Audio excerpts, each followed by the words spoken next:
Hello ulit mga kudoks, good day. Nandito na naman tayo sa ating vlog.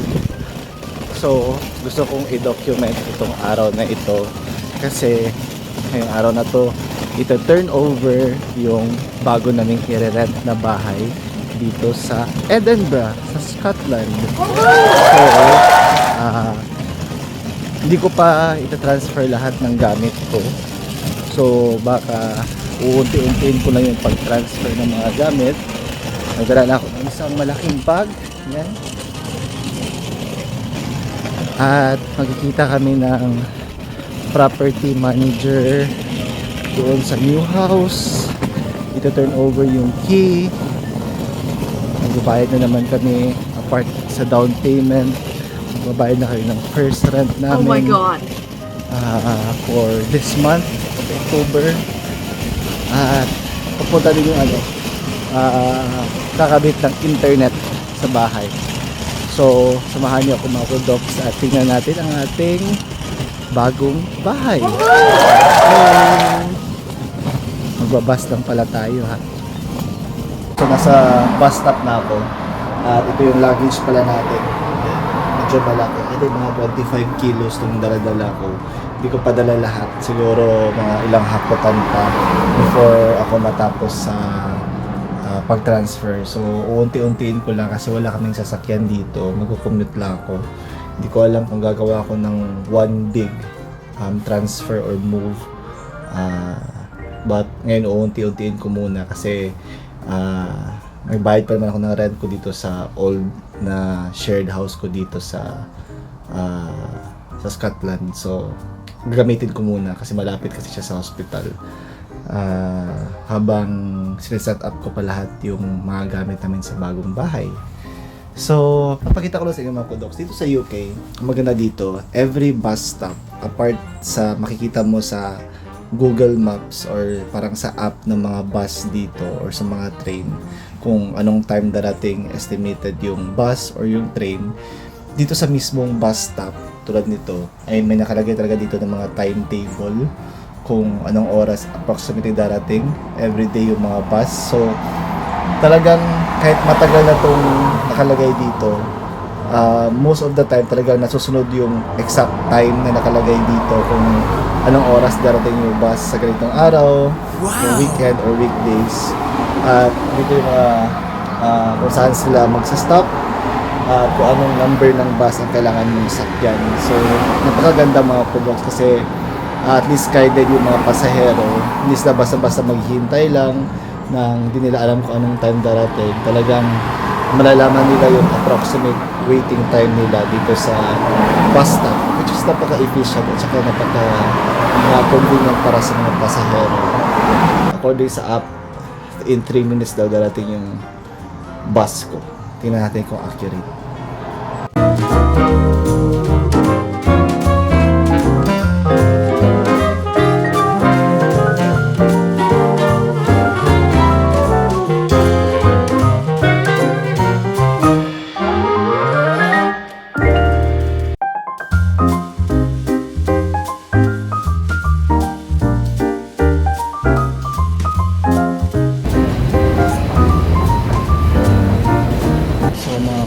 Nakarating na tayo dito sa Edinburgh Haymarket area. Palabas na ako ng train station. Lalakad na ako papunta sa bahay. So mga kudoks, malapit na ako sa bahay. 10:59 AM na at saka 11 kung makikita ng agent. Tara pa tayo.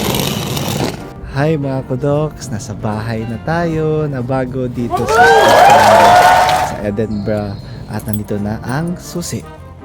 Tara, pasok tayo.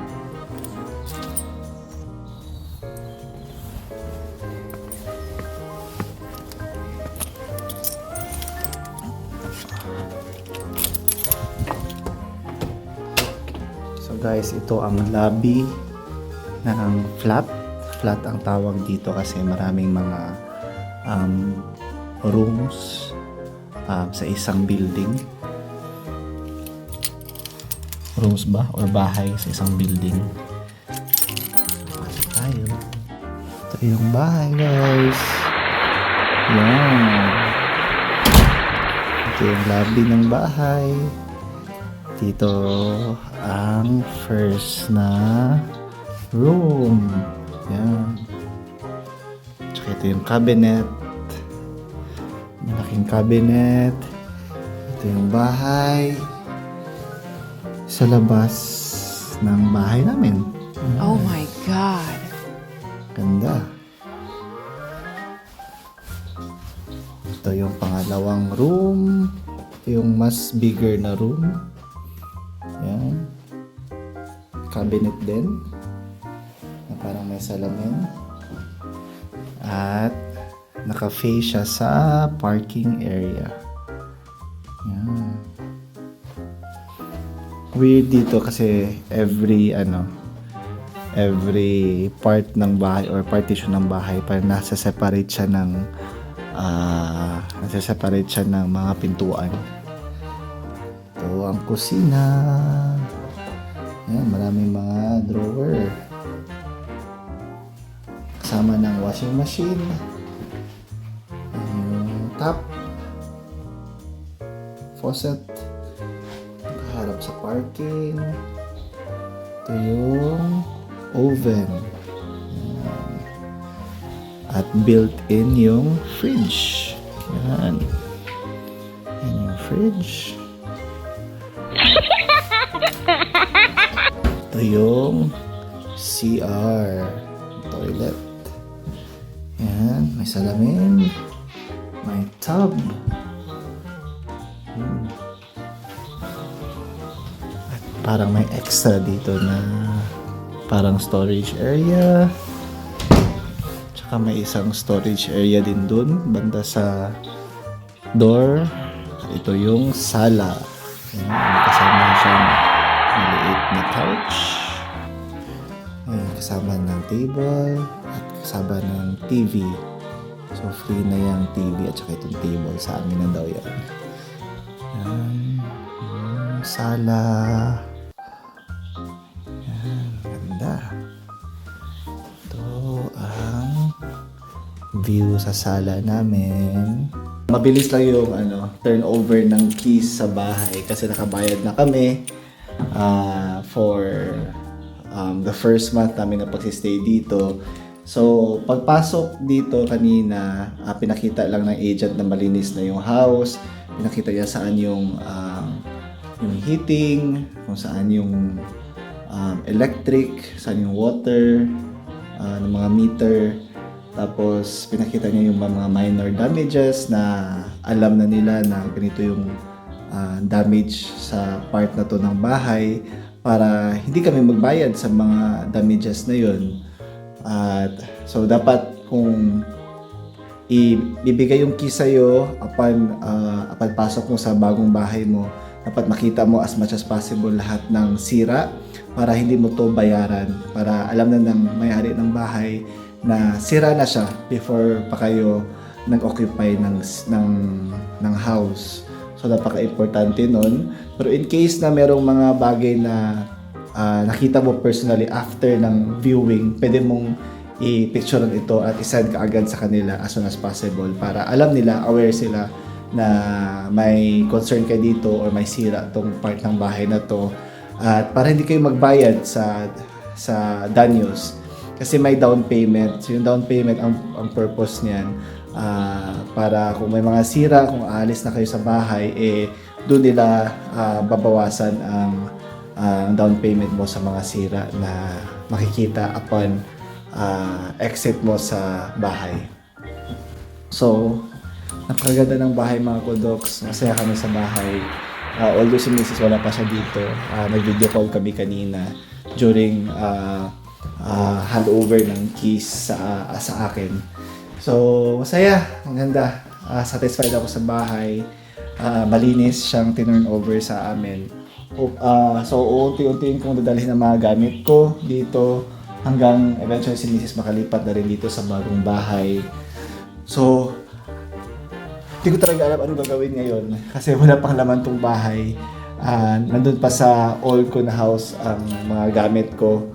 So, I think kakain muna ako kasi gutom ako ngayon. I-figure out ko pa ano gagawin ko sa mga next days. while naglilipat ako ng mga gamit dito sa bagong bahay. Either magstay ako dito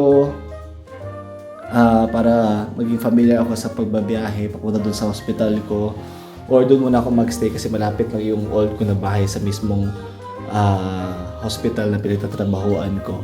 Wow! Bayad pa naman ako dun. So, pwede pa akong magstay dun for a few days before ako entirely lumipat dito sa bagong bahay. So, si Mrs. Nag-hire na kami ng mover na mag-transfer ng mga gamit namin from England papunta dito sa Scotland. So, nakakuha kami ng magandang rate kasi yung magmo-move na mga gamit namin ay isang Pilipino.